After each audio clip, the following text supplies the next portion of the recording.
it take to get an op back. All my niggas outside, steak, bitch, we out back. Hey, yo, keep up with my feet up in the trap, I'm doing me. Keep my distance from these suckers, I can't let them ruin me. Drug dealer, pimps and hustlers, they the ones influence me. 13 jumped off the porch when drugs isn't true.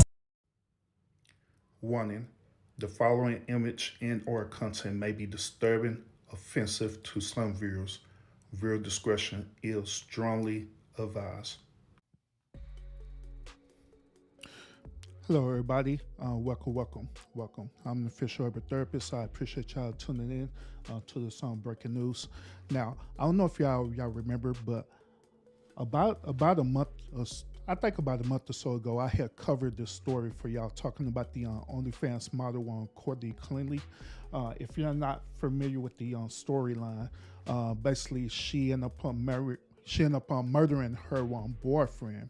Okay. And this is her boyfriend right here. So she ended up murdering her boyfriend, and so we was waiting out to see what was going to end up being the results of the outcome of this situation. So I just received breaking news. Actually, this was yesterday, but the breaking news is that the OnlyFans model Courtney Clenney charged with murdering boyfriend at their Miami apartment. Okay. So the OnlyFans star Courtney Clenney, she has been charged with the murder of stabbing the death of her boyfriend in a Miami apartment. Now, the OnlyFans star Courtney Clenney has been charged with murder and stabbing the death of her boyfriend at the Miami apartment earlier this year, according to the reports. The 25-year-old influencer, who goes by Courtney Taylor on social media, was arrested in Hawaii on Wednesday and is currently awaiting extradition to Florida, meaning that she was in Hawaii and they're going to want to transfer her from Hawaii to Florida, where she'll face a second-degree murder charge for allegedly killing the 27-year-old Christian Umasel in April. Her defense attorney, Frank Prito, confirmed to the Miami Herald. Clenney has been at a rehab facility in Hawaii for substance abuse and post-traumatic disorder. And this is the reason why I wanted to bring this up, for this very reason, about this post-traumatic disorder. Now, y'all remember yesterday, right, when I did my live yesterday? And I was mentioning that it seems like it's a huge push dealing with, mental disorders or mental awareness or, different things like that. Then I had mentioned yesterday with Miss Linton case, right, that the defense attorneys, it appears that the defense attorneys is trying to push the narrative that she has some type of mental disorder. This same situation is happening with Courtney as well too, as it appeared that even her attorney is doing the same exact thing, trying to push a narrative that she had a mental disorder, and that's why she was in a rehab facility for not only for substance abuse but also for post-traumatic disorder, as I got highlighted right here. Then, like I say, I find it very strange that this agenda is being pushed hard, not only in the black community, but in the community as a whole, y'all. Especially dealing with women. So, by the way, once again, let's say Clenney has been in a rehab facility in Hawaii for substance abuse and post-traumatic disorder when she was picked up by police, her attorney said. I'm completely shocked, especially since we're cooperating with the investigation and offering to voluntarily surrender her if she were charged. Prito told the paper, we're looking forward to clearing her name in court. Now, the model arrest comes almost 4 months after prosecutors reopened a probe into the fatal stabbing. Clenney, who has 2 million followers on Instagram, allegedly stabbed Umasel in the chest on April 3rd following a fight at their luxury apartment in Miami. And of course, this is a picture of them. And this picture of her. Her attorney has claimed that Clenney acted in self-defense when Umasel attacked her after stalking her for several weeks. The Instagram star was forced to stab Umasel after he grabbed her by the throat, Prito said. The couple, who has been dating for less than 2 years, was estranged at the time, the attorney added. Videos from the scene obtained by TMZ showed Clenney handcuffed and drenched in blood and the brawl after the gruesome fight. And remember when I had covered this back in April, I showed you the video and the images as well from TMZ. So if you haven't seen that, you go back on my page and you can review that. All right. Once again, this them chilling out, doing their thing. Now, according to the Herald, the pair had been living together for a few months at the apartment building where she noted multiple domestic incidents and even tried to evict them. Lawyer Harry Hanfield, who represents Omicide family, pushed police to reopen the investigation. He said that cops visit the couples on at least 4 occasions for domestic calls and noticed that Omicide was never taken into custody or charged. Hanfield also emphasized that Clenney wasn't taken into custody despite allegedly having an open warrant for a 2015 public intoxication case for California. Clenney also was reportedly due in Texas. Here it is again, another woman from my state, Texas, cutting up. She's actually from Austin, if I'm not mistaken. Austin, those in Austin, Texas, y'all. But Clenney also was reportedly due in Texas court on a 2020 DWI charge at the time of the killing.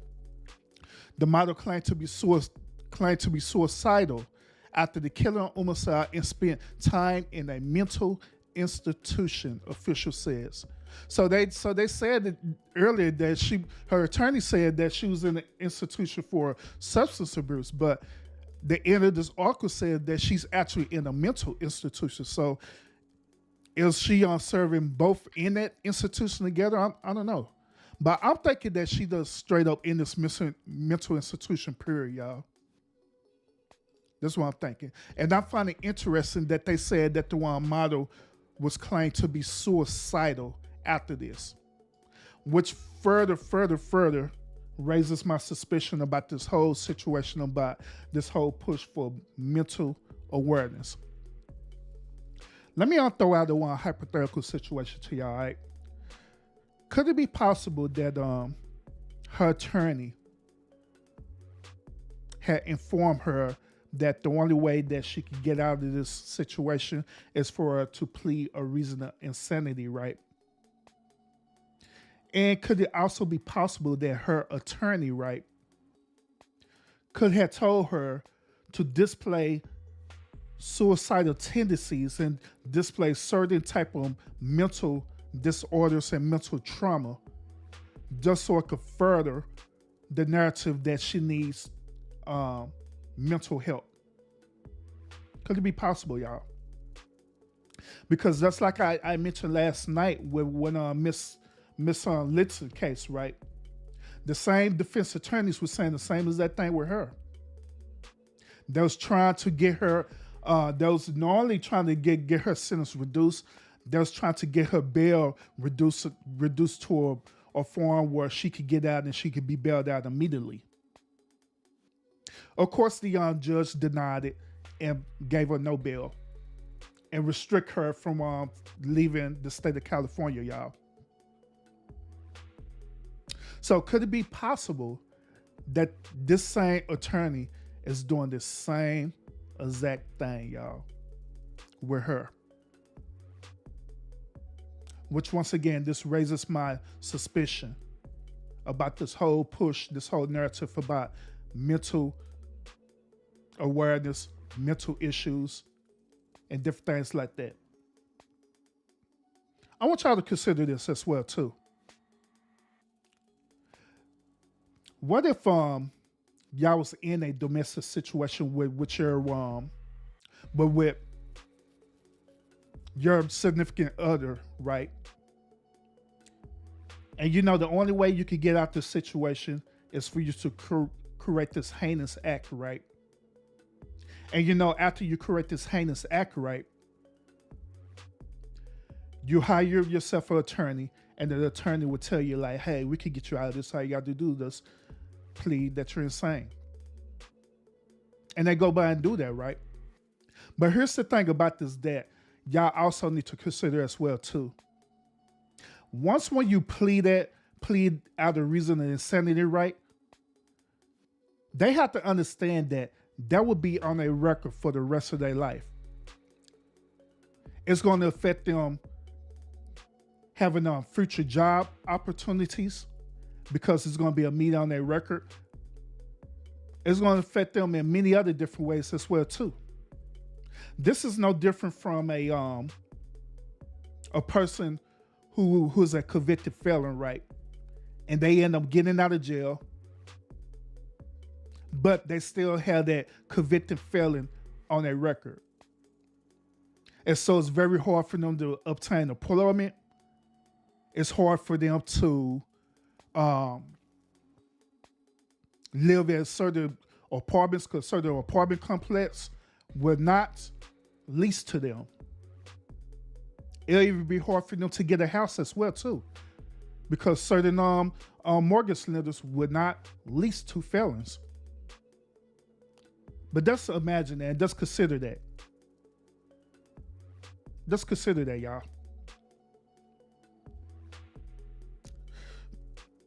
So I don't know. Just like I was saying last night, and I'm saying today, I'm further investigating this, son. I'm digging further into my studies to see why is it a push for these people to plead insanity all of a sudden, and why is it pushed further even into culture, a further push for mental awareness. Hey, y'all want also notice that it's also a push for people more.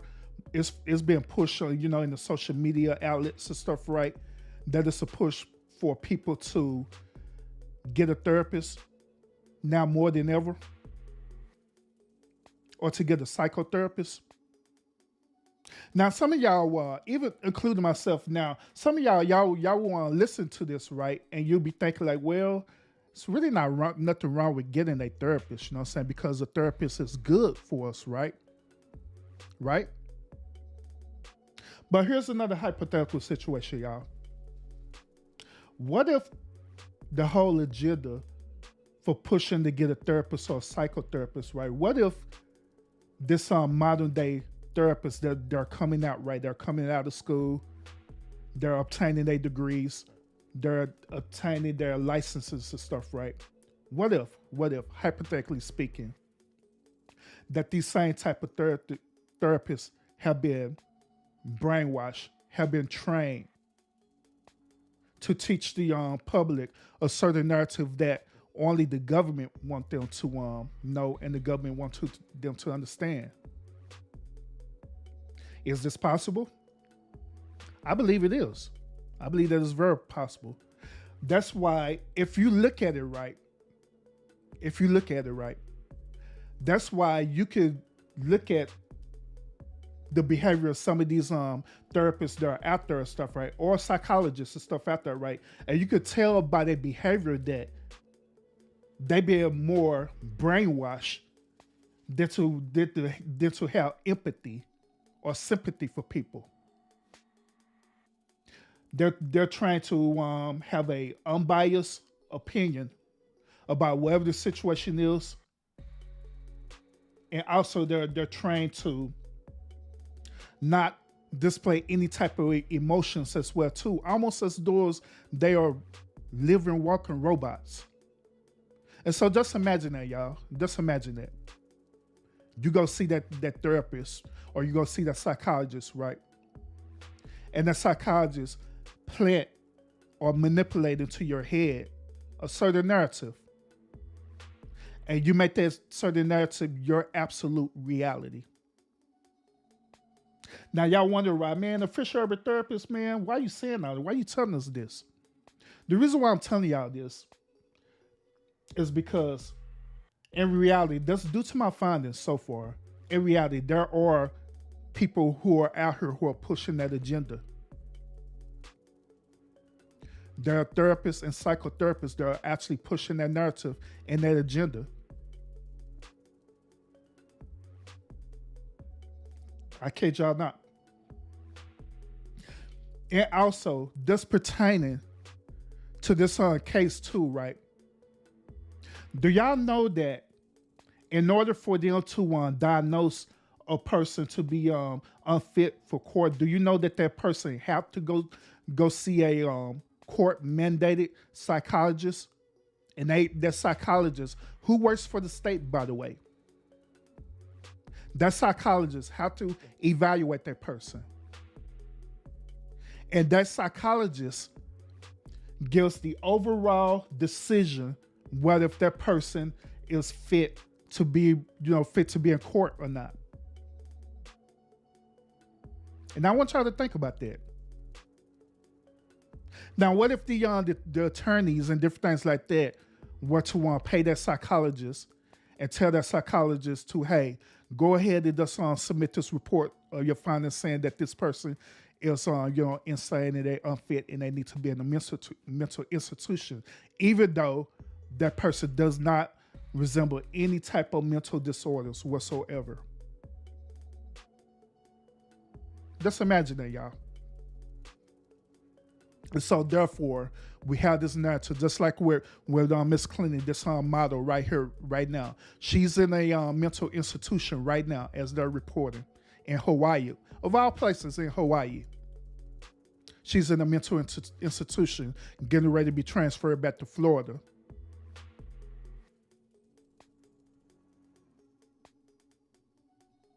Just imagine that, y'all. So like I say, I don't know. I don't know. But one thing for sure is this, y'all, is that I'm going to continue to research about this. I'm going to continue to research not just about this story here, but I'm also going to continue to research about this whole narrative about this push for mental health. I'm going to research this on further and get down to the bottom of this and figure out the reason why this is happening the way it's happening right now. Where it seems like a lot of us we're losing ourselves. It seems like we're losing our sense of reality, especially if it's a type of reality that's been programmed to us instead of us discovering for ourselves. So I'm most definitely going to investigate this more, y'all. Stay tuned to my channel, and I'm going to be posting different findings. Like I did earlier today, I did post a certain finding that I've been researching about, and I'm going to dive deep into this, y'all. And I'm going to want to share it with y'all. And if y'all interested in it, by all means, I'm gonna share it with y'all for real. You know what I'm saying? Let me address these questions real quick. Oh yeah, Curious T. Yeah, facts. Yep, the courts do send the inmates for evaluations through a psychologist. Yep, sure do. Hey, Tammy, how you doing now? It's been a while. You said you're right. Matter of fact, let me highlight your comment. You say you're right. My eldest son went through it, but he has true mental disorders, which that's true. Facts. I agree. And that's the difference between the two, right? When the person really do have mental disorders, that's one thing. But when you see that a person do not actually have a mental disorder, then they end up being diagnosed with that, what's going to end up happening is that person's going to believe that, and it's going to be part of their immediate reality. Then not only that, but society is going to accept them as that as well too. So I mean, it's as Joy would say, it's a sticky situation, y'all. Yeah, and that's true too on Sweet Reader. Some people, they don't even go to doctors anymore. They just go to Google for a diagnosis. Yo, I agree with that too. I agree. But even with we're going through Google, y'all. Even we're going through Google. Sometimes on Google will give you some good information, but sometimes Google will still be fitting the narrative that I'm talking about as well, y'all. I'm just saying.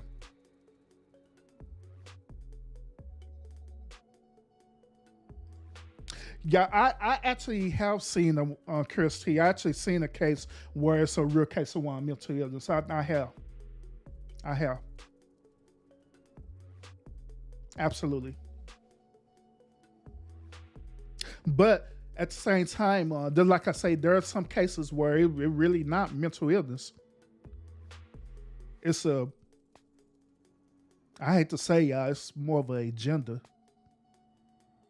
I hate to say it's more like a political propaganda, y'all. Now, as I'm saying 100% facts, to be honest with y'all, I don't know. But I guarantee this, that I would dig deep into this and I'll find out for real. I most definitely will find out. And FTW, salute. Appreciate you. Salute. Other than that, y'all, I'll keep up with this case as well too as it unfolds. I'm curious to see if she's going to continue her treatment in the mental institution once when she arrives in Florida, before her trial. So I'm very curious to see that. And I'm also very curious to want to know the why with her being in a mental institution, besides what they allegedly is reported with her. But other than that, y'all, I appreciate y'all tuning into this episode. Make sure, like I always, y'all, my loyal followers, make sure that y'all always like me, share me out if you can. And like I always, y'all continue to fight fates with faith, and I'll see y'all again.